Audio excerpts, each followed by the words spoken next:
Hi, welcome to One on the Page. I am Scott. It is time for the weekly reading wrap up for the week of the 29th of January to the 4th of February. Let's get into it.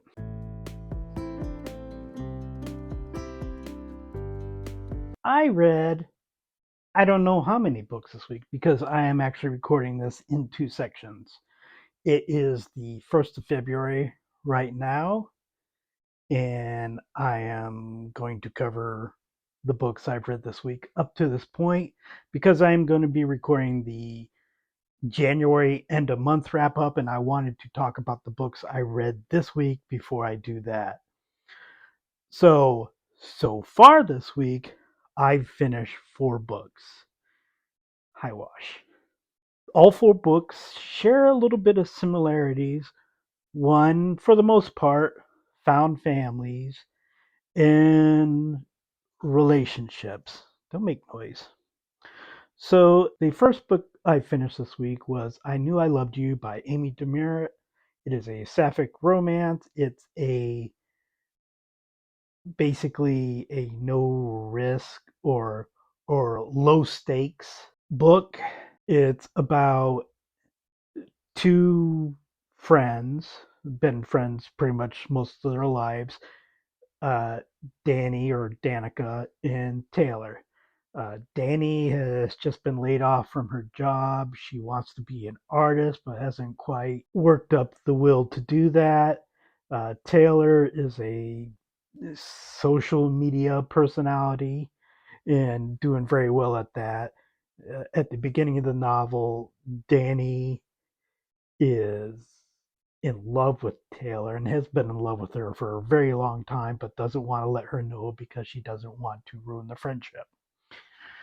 So you can see where it's going, and it turns out that perhaps some of the feelings are reciprocated. And honestly, the first 80 or so pages are fine, pretty good. They are on vacation, and things are revealed to each other, and that's fine.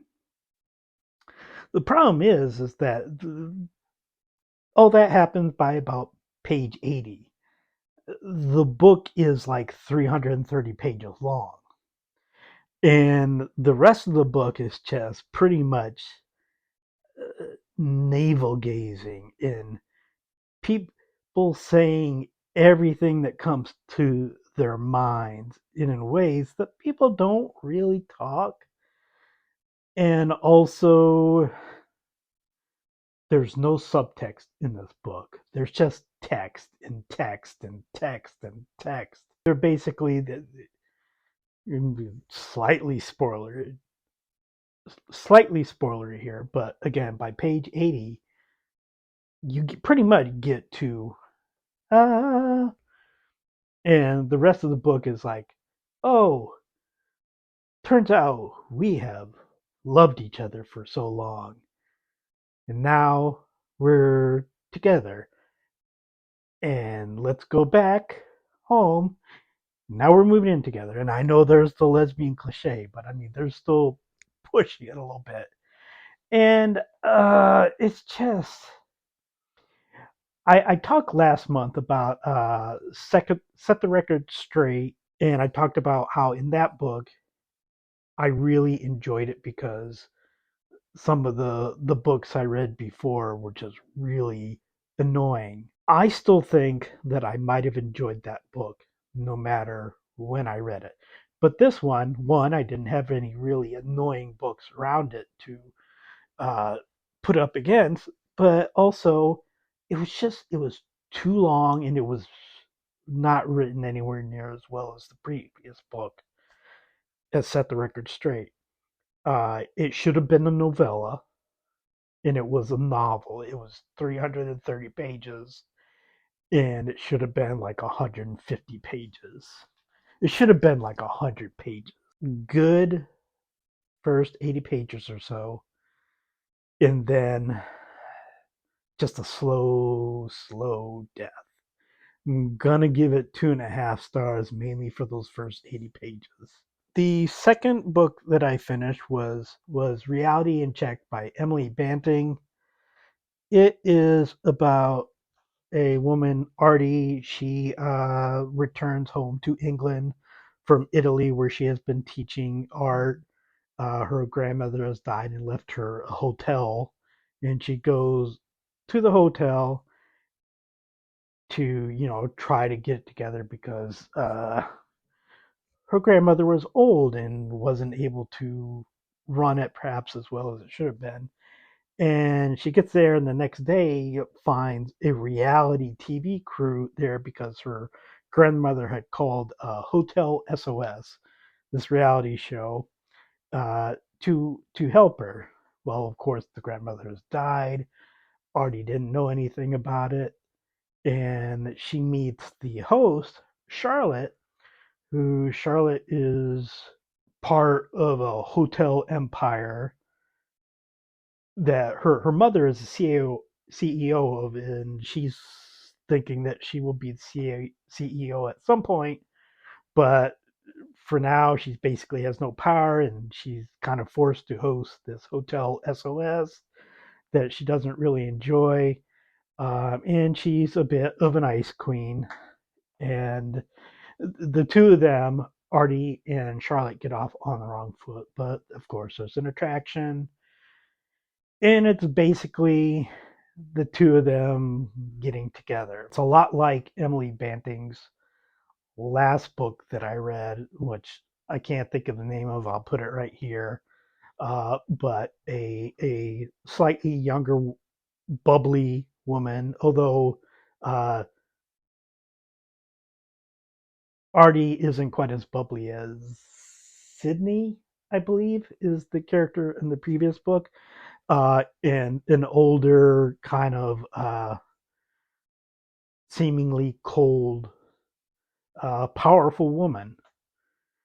And Charlotte is married to a man, uh, pretty much a loveless marriage kind of thing. And she and Artie get close together, and Artie wants to fulfill her grandmother's dream of the hotel, but also wants to build basically an art studio on the land, but she doesn't have any money, and so you got kind of that in the relationship. I pretty much I like the relationship.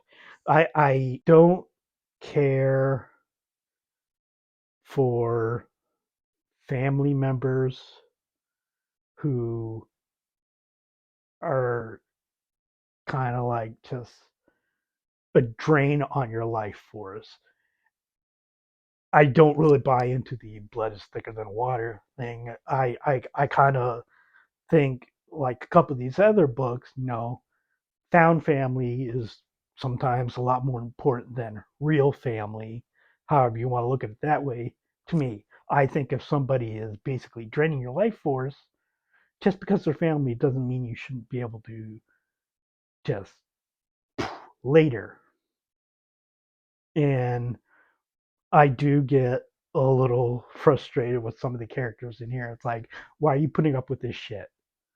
Okay, that's your mother, that's your sister, that's whatever. Just boom. I know, perhaps easier said than done. And it's not like I haven't had family members where I have not gotten along and I have stayed in contact. And, you know, it's kind of a balance. I have family members, my mother and I did not always get along, but I still loved her greatly. And so, we would have times where we'd be like this, but even till the end of her life, she was still part of my life. I have other family members who are like, yeah, no, you're no loss. Bye. And perhaps some of them were like, yeah, Scott, you're no loss. Bye. Whatever. To me, blood doesn't mean as much as it might to some people. And if it means a lot to you, that's fine. That's great.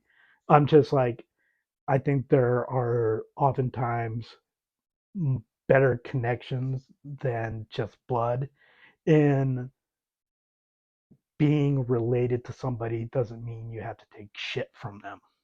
And there's just too many characters in some of these books that just take shit for no other reason than that's my mother, that's my father, that's my sister, that's my brother. So it doesn't vibe with me as well. But uh, otherwise, this was a fairly decent book. I'm going to give it a 3.5. I don't know what I gave her last book. I'm assuming it was probably about the same, honestly. The next book I the next book I finished was Legends and Lattes by Travis Baldree, which is a cozy fantasy. I did not know these existed. Apparently, well, they had existed for a while. Apparently, uh, Travis Baldree, this kind of put this title on this. From what I've read, don't want to accuse him of something and be completely wrong about it, but that's kind of the vibe I get. But Viv, an orc, basically retires from her career, which is doing what orcs do, I guess, and using their brawn and strength to get shit done and a lot of violence. And she's tired of violence. So she retires and decides to open a coffee shop, basically. Uh, yes, that there's a lot of humor with the coffee because you have coffee and lattes and iced coffee and uh, pastries. She opens it up with the help of a carpenter. My cats are fighting, guys. Hey, move along, Xander. You're never gonna win this. So she gets it built with the help of a carpenter named Cal. She hires a succubus, Tandri, as initially basically a barista, but ends up pretty much just being a partner. Gets a baker, a ratkin, which I'm not exactly sure what a ratkin is, except resembles a rat, has paws and stuff like it. So I'm assuming named Thimble. There's also a bard named Pendry who is he's a bard, but he basically is like a has a farm boy type of physique, and she has old coworkers trying to steal something that is hers. This is low stakes. I mean, the majority of the novel is her opening up the coffee shop, her running the coffee shop, eh, adding to the menu, dealing with basically like a mob sort of force that wants protection payment kind of stuff in dealing with that. Dealt with rather easily in a nonviolent way, and basically getting her found family. There's also, and I did not know this before I started to read it, there is also a very low level romance. I don't mean that the romance itself is low level, but the level of it within the book, it's very kind of undercurrent. You don't really notice it until you're like, oh, okay, wait a minute. And uh, I guess if you're bothered by there being a sapphic romance in your fantasy, but not by the fact that an orc and a succubus are getting together, I don't know what to tell you. I mean, your priorities may be a little off. So it was just a fun read. Unlike I Knew I Loved You, it does the whole low stakes thing rather well. I read this as an audiobook, read by the author. It took me a little bit to get used to his voice, but once I did, it was good. I also listened to it at a higher speed than normal. I found 1.2 was good. 1.25 was too fast for me. So I'm going to give this one a 4.5 stars. Very, very good book. And the last book I finished this half week so far, finished a few hours ago, The Hotel Inspector by Sienna Waters. Another found family thing, another romance, much more above the surface. The Legends Lattes. The two leads I enjoyed mostly. I really like Isla, who was the basically the Ice Queen. I enjoyed Katie, who wasn't as much sunshine as you are used to with these grumpy sunshine things, but she's got a lot of problems. Uh, I, I I enjoyed them well enough as characters. I didn't really buy into the romance very much, even at the end uh, when they're doing whatever they're doing. I'm kind of like, why are you together? I thought Isla was too good for this. I will also say the found family there are really shitty people. They're awful people, bad people. Uh, Isla is a hotel inspector. She goes to Katie's hotel. Katie's hotel is run poorly. There's no question about that. It's a badly run hotel. She has two pensioners, Harry and Connie, living there. Uh, they don't pay as much as they should be for hotel rooms. She has I guess, a maid, a cleaner, Sophie, who's also Katie's best friend. Isla comes there, doesn't rate it very well, is very demanding, which she doesn't do anything far beyond what a regular customer would do at a hotel. There's no hot water, lights go out, there's a dog running around the hotel. Uh, she, because of the dog, bumps into Katie and Katie breaks her arm. She has an express to Sophie an attraction to Isla, and she does so under the drugs that she's on at the hospital. So what Sophie does is she basically blackmails Isla into staying there and helping Katie, or she and Harry and Connie are going to go to the police and say that Isla assaulted. And the fact that at no point do those three, I think Harry says something, but specifically Sophie, who uh, ran with this, never apologizes for it. Sophie is a horrible person, and when she dies alone, and hopefully very soon, I will be happy. Just a rotten person. Harry and Connie don't have their shit together. Their lives suck. And going around and giving advice when they can't get their shit together, oh, fuck off. And I have to say, I am sick and tired of the employee that doesn't talk in anything other than grunts, who at some point in the book uh, says a sentence or two. It's like, it happens. It kind of happens a little bit in Legends and Latte with Cal, although Cal talks a lot more. But it's just like, you know what?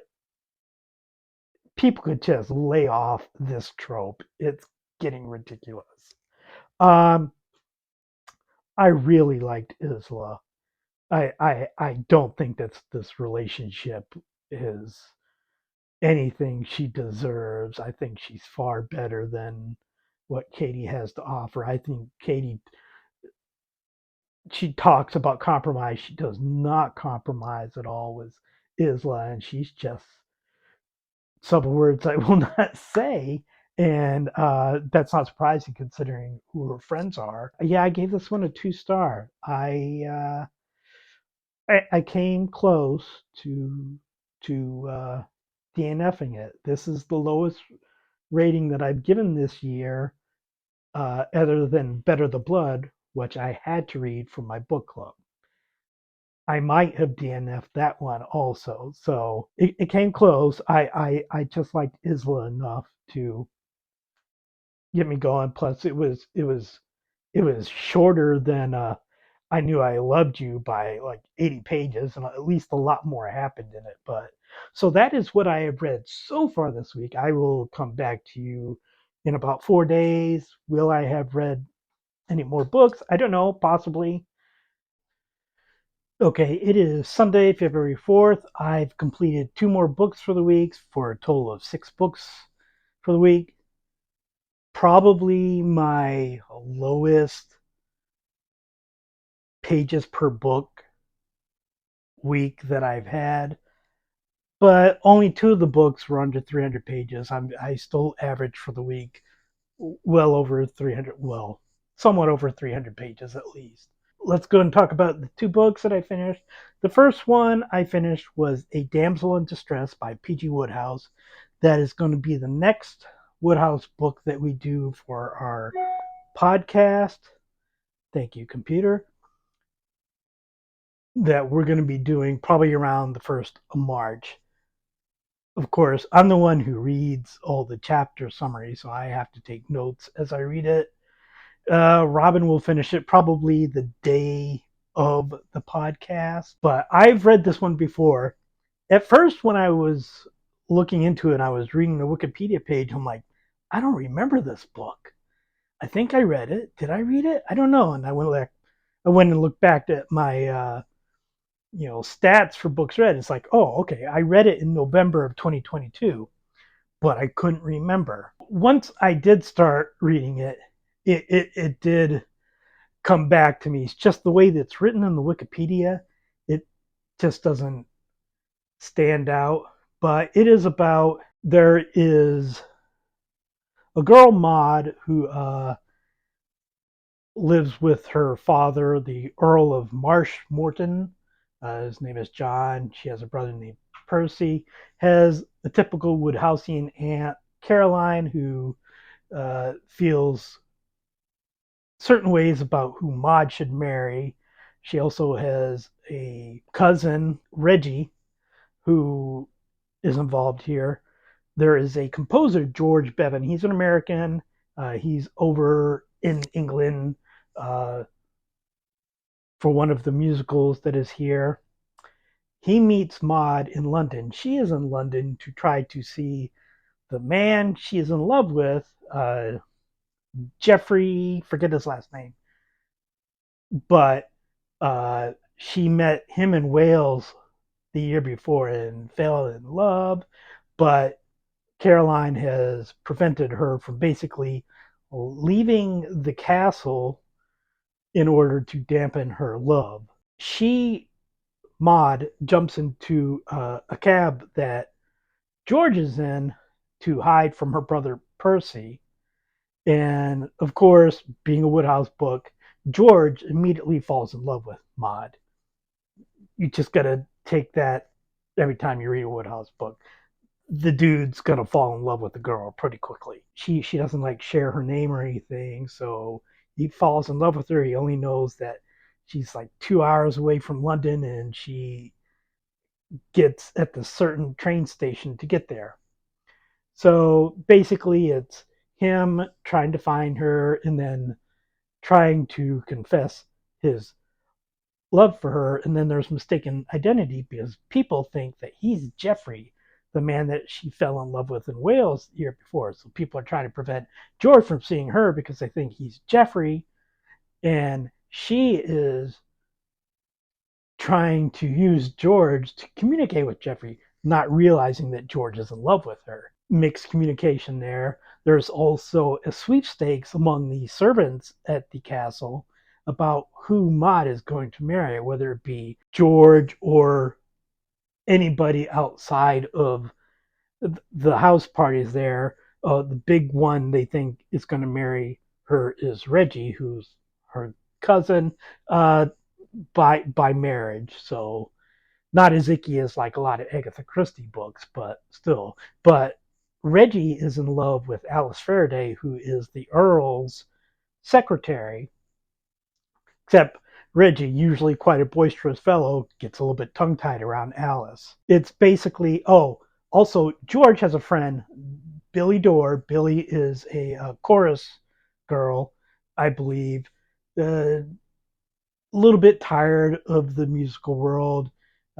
She used to grow up working in a nursery, flowers nursery with her father, I believe. And she makes jokes about retiring and becoming a farmer's wife. And so there are multiple relationships.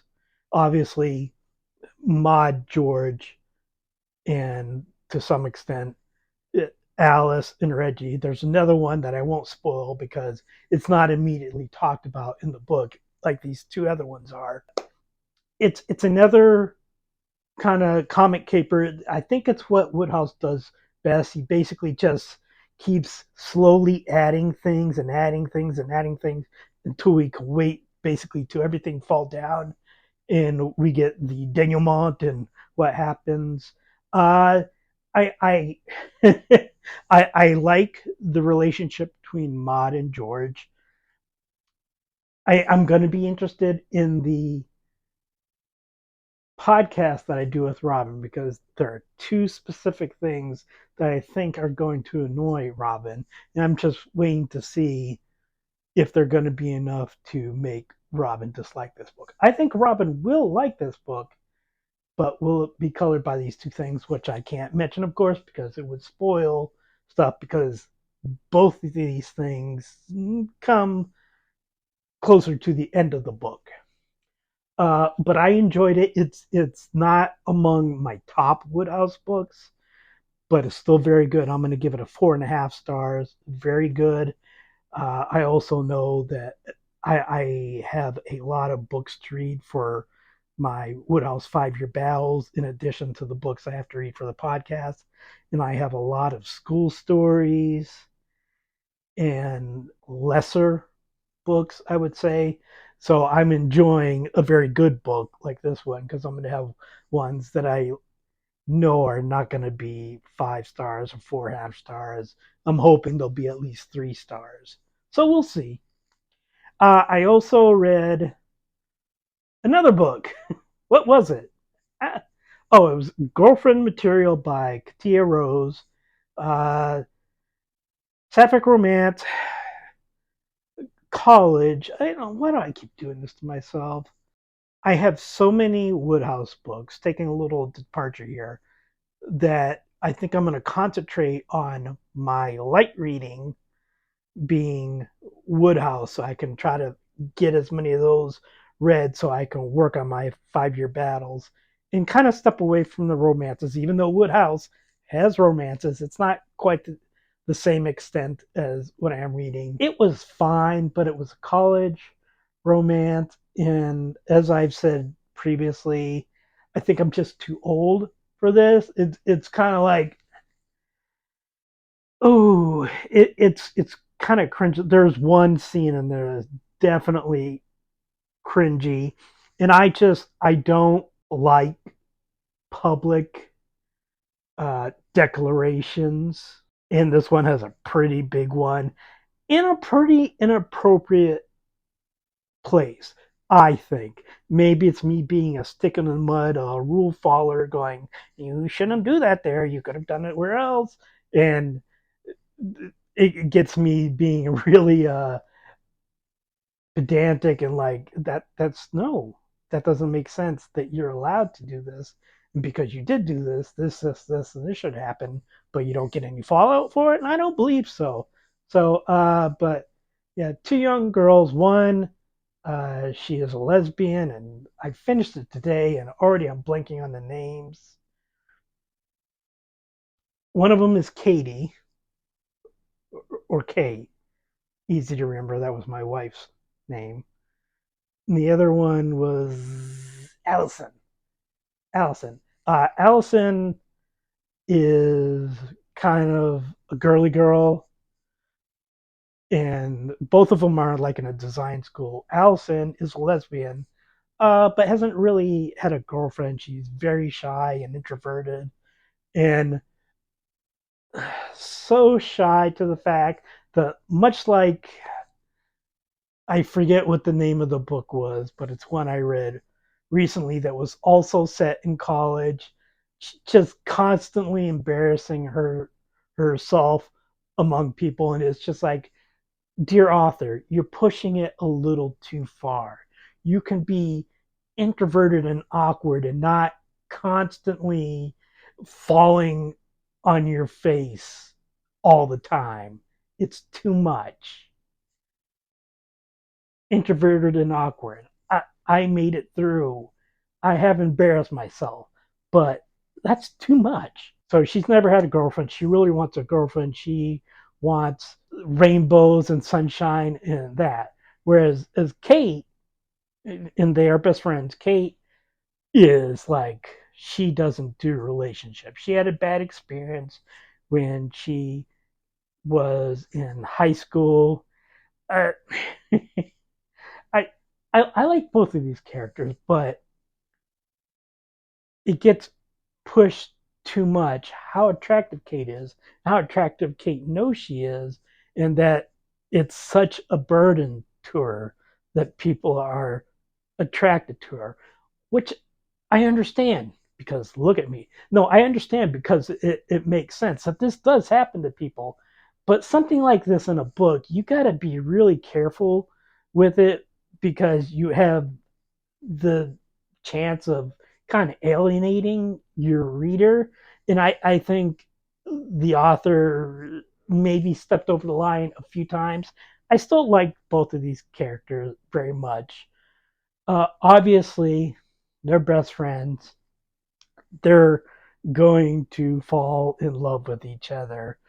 But Allison wants to be in a relationship. Kate doesn't do relationships. What'll happen? You can see where the whole public declaration thing comes about. Also, I will say, if you happen to want to read this book or you look up stuff about it, if you go to Goodreads, there is at least one review that's like at the top that mentions cheating. There's no cheating in this, so I don't know why that person did that. I often read reviews, so I was kind of like, oh, there's going to be cheating. And it's like, oh, there was no cheating. That didn't make any sense. So, uh, but some of it was a little cheesy. And while I like both characters, it's always that thing, and especially with a college relationship, are these people going to be together after this? I mean, it's possible. Sure, it's possible. But I'm like, I don't know. I don't think so. They hasn't really set it up. Oh, well, there are things that happen. I'm like, could be. I will give it. There's a possibility. I have definitely seen worse, and I mean even in sapphic romances, because obviously I've seen worse in heterosexual romances where it's like, okay, first ingredient, we need a really awful guy. I'm gonna go ahead and give it 3.5 stars. There were some cringy moments in it, but it was enjoyable. But I am gonna be a little bit romance celibate, sort of, and my light reading is gonna be Wodehouse at least for the next couple of weeks or so because I need to catch up so I can do more 5 year battle Woodhouses. Probably next week I will have finished a few Woodhouse books at the very least. I hope to finish other books, but who knows? So please like and subscribe, leave a comment, and I will talk to you next time.